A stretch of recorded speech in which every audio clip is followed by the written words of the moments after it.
Majina ni Reverend Dan. Namshukuru Mungu masaa haya ya jioni kwa sababu ya kunipatia hii nafasi nikaweze kuongea na wewe mahali popote ulipo, na kusalimu kwa jina la Yesu Kristo. Nimekuja kwa ajili ya maombezi. Nimekuja kwa ajili ya maombezi ya kuombea taifa letu, kuombea wadugu na wadada ambao wamefika mahali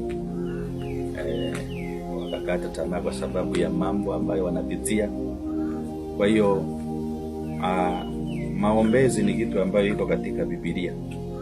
Kwa hiyo ni vizuri hata wakati ambapo tunajiombea sisi na tunaombea familia zetu, ni vizuri tunaombea hata na watu wengine, kwa sababu kuna watu wamefika mahali wanahitaji maombi yako tu, kwa sababu kuna mtu labda amefika mwisho, hata hawezi akaomba, hawezi akajiombea yeye mwenyewe.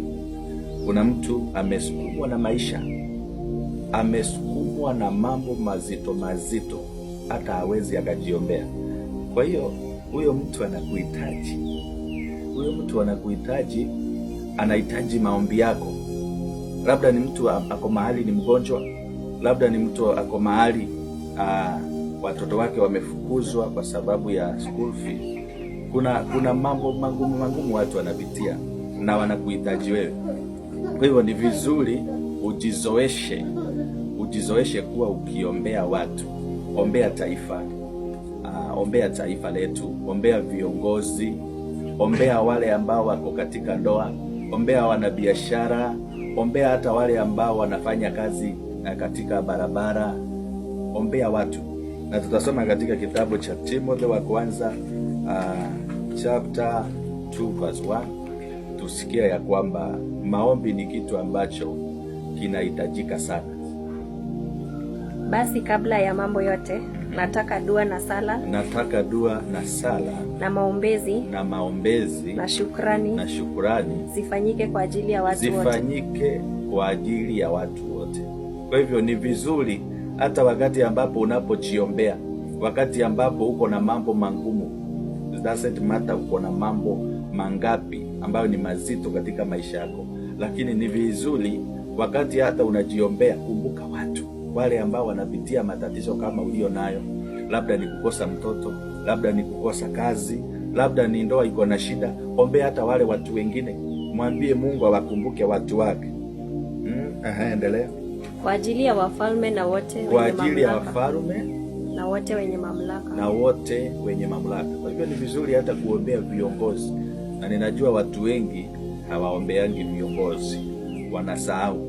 Wewe wakati ambapo unapoomba, unajiombea wewe mwenyewe mahitaji yako na yale mambo ambayo inakusumbua, lakini ukumbuke kuombea viongozi. Na Mungu yeye mwenyewe katika maandiko matakatifu anasema ni vizuri kuombea watu, hata viongozi na wafalme. Endelea.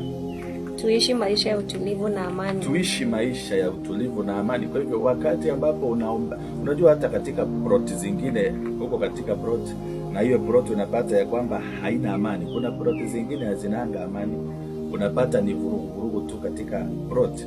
Ni vizuri unaombea watu ambao mnaishi na wao katika ploti. Waombee, ambia Mungu unaitisha amani. Ile kijiji ambayo unakaa, ile ploti ambayo unakaa, itisha amani. Praise the name of the living God. Itisha amani, ombea watu. Ombea ploti yenu ambayo unakaa. Mwambie Mungu unaitisha amani. Kemea maroho ya kisirani na sarakasi katika ploti.